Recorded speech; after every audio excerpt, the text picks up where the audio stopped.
ദൈവം കൊടുത്തിട്ടുള്ള സുവിശേഷങ്ങളിൽ ഏറ്റവും ഉന്നതമായ ശ്രേഷ്ഠമായ ഗ്ലോറിയസ് ഗോസ്പൽ ആണ് ഏത് സുവിശേഷം? കൃപയുടെ സുവിശേഷം. കാരണം എന്താണെന്ന് അറിയാമോ?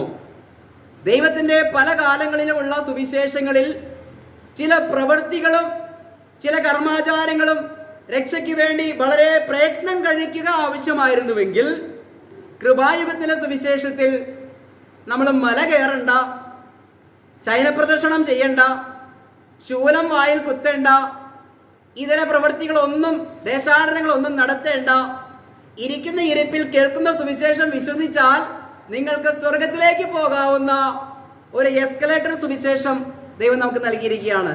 കയറി നിന്നാൽ മതി, ദൈവം അവിടെ കൊണ്ടെത്തിക്കും എന്ന് പറഞ്ഞാൽ ഒരു മനുഷ്യൻ പോലും നഷ്ടപ്പെടരുത് എന്ന് കരുതി ദൈവം രക്ഷ ഇത്ര അനായാസമാക്കി നമ്മുടെ കൺമുമ്പിൽ, നമ്മുടെ കൈക്കുമ്പിളിൽ തന്നിരിക്കുകയാണ്.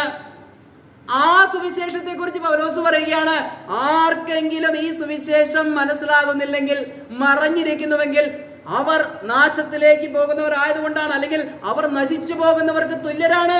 ഈ സുവിശേഷം മനസ്സിലാകിയില്ലെങ്കിൽ അവർ നാശത്തിലേക്കാണ് പോകുന്നത് എന്ന് പൗലോസ് പറയുക. അപ്പോൾ ഈ സുവിശേഷം എന്താണ്? സഭയിൽ ആദ്യമായി കടന്നു വന്ന പ്രിയപ്പെട്ടവരുണ്ടല്ലോ, ഈ സുവിശേഷം വളരെ സിമ്പിളാണ്. എന്താണ് സുവിശേഷം?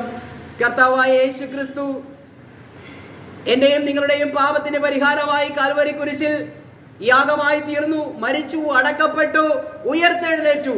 ഇത് എന്റെ പാപത്തിനുള്ള പരിഹാര യാഗമായിരുന്നു. റോമാലേഖനം പറയുകയാണ്, ദൈവത്തിന്റെ ക്ഷമയിൽ ദൈവം നമ്മുടെ പാപങ്ങളെ മുഴുവനും ക്ഷമിച്ചു തരുവാൻ തക്കവണ്ണം യേശു ക്രിസ്തുവിനെ പരസ്യമായി നിർത്തിയിരിക്കുകയാണ്.